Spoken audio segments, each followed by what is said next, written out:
Now we will start our roundtable with the U.S. Congress 7th District. Congressman Bob Gibbs was given the opportunity to be here, and he declined, so we will go forward with Mr. Liggett. Thank you. My name is Mary Santiago. I am tonight's moderator, and I will let my student introduce herself before we start the questioning. Hello, my name is Jessica Fitch. I am a senior at Lorain High School, and I'm also a member of our Lorain High School Madi UN. So now we will go to the first question, and I will ask that first question. My question is, how has your faith shaped your political philosophy?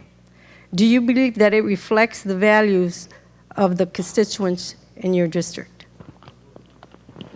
Yes, just to begin, my name is Ombre Liggett, and I'm running for, do you want me to take the 2 minutes first? Yes, please do that. Okay. Is it okay if I stand? Is that all right? Well, I think the camera, okay. My name is Ombre Liggett, and I'm running for the United States Congress in the 7th Congressional District here in Ohio. I am a principled constitutional conservative, first and foremost. I'm not a career politician. I've actually been in Christian ministry for the last 20 years of my life. I've pastored for the past 19, the church that my wife and I started just over 19 years ago in Dover in Tuscarawas County, which is in the 7th Congressional District. That being said, I believe that it is vital that we first and foremost take a hard look at where we are as a nation and where it is that we are heading.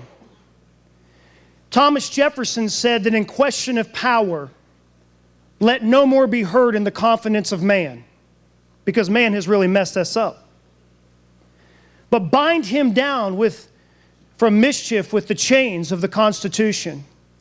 See, the Constitution was meant to be a binding force to restrain our federal government. It's law and the foundation of who our government is and how our government is supposed to operate. I believe that the crisis that we are in this country, whether you talk about the economic crisis, or whether you talk about the educational crisis or the energy crisis, one of the things that will go a long way in solving a lot of these problems, because we're a nation of laws, remember? That if we have a restoration of constitutional authority back to our federal government, isn't that a keen idea?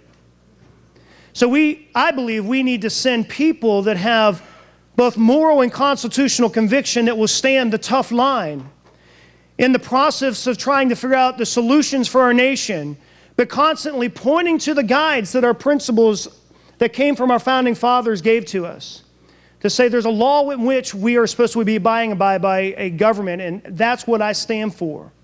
And so, again, just as an introduction, my name's Ombre Liggett. I'm running for the United States Congress. I do have an opponent in the March 6th primary. I'm running in the Republican primary, so I would ask that you would please vote for me on March 6th. Thank you. Thank you. Now I will go to my question. How has your faith shaped your political philosophy, and do you believe that it reflects the values of your constituents of your district? Yeah, obviously after that introduction, you could imagine how important my faith is in my political philosophy. Being in Christian ministry for over 20 years, let me say this first and foremost. I've given my entire adult life to be laid down as a sacrifice for the sake of serving other people. That's really what I know. That's how I've lived. That's what a congressional seat is supposed to be. A congressional seat is supposed to be a place where we elect representatives that are willing to sacrifice their own ambitions, their own principles in life as far as their visions and dreams to do what is right in the service of others. And so, running for Congress, I believe that that's what our constituents want. They're tired of people being elected that sacrifice our nation, sacrifice our district, sacrifice our state for the sake of advancing their own political careers, advancing themselves, self-promoting and self-preservation. Don't we want somebody that is going to make sacrifices of their own ambitions? I've never had an ambition to do this before. Never wanted to be in politics, but I realize when we can't find leaders, then we have to either create them or become them. And that's why I'm running. Thank you. Now, Jessica would ask the next question. In the light of current controversy over contraceptives, what is your position with regard to insurance companies covering birth control for women? It's a really good question. First of all, being a principled constitutional conservative, I believe that we don't really have the authority as a government to be telling our insurance companies what they have to and do not have to provide. I think it's up to you and I to pick the type of insurance company that is going to provide what they provide, the kind of plans that we think benefit or represent the kind of lifestyle that we're living, and then we choose that type of thing. Contraceptive is a personal choice. I do not want any more of the federal government reaching into my life and telling me what I do and do not have to do, or what the plans and the health company that I look to has to or has not to do. Thank you. And I told Jessica she can ask the last question. Okay. School districts around the country have been plagued recently with multiple problems regarding their budgets and community support. Do you believe the federal government should take a more active role in aiding our school systems? Another good question. No. I believe that one of the biggest problems with our school districts is the federal government's gotten way too involved. I think that what if we did this? What if we allowed the money that the federal government is taxing and ripping out of our school districts to stay inside the school districts, so that school boards and parents and families and people within that school district could take back control of the way we're educating our children, rather than having the federal government take the money and then us have to go and beg for the money.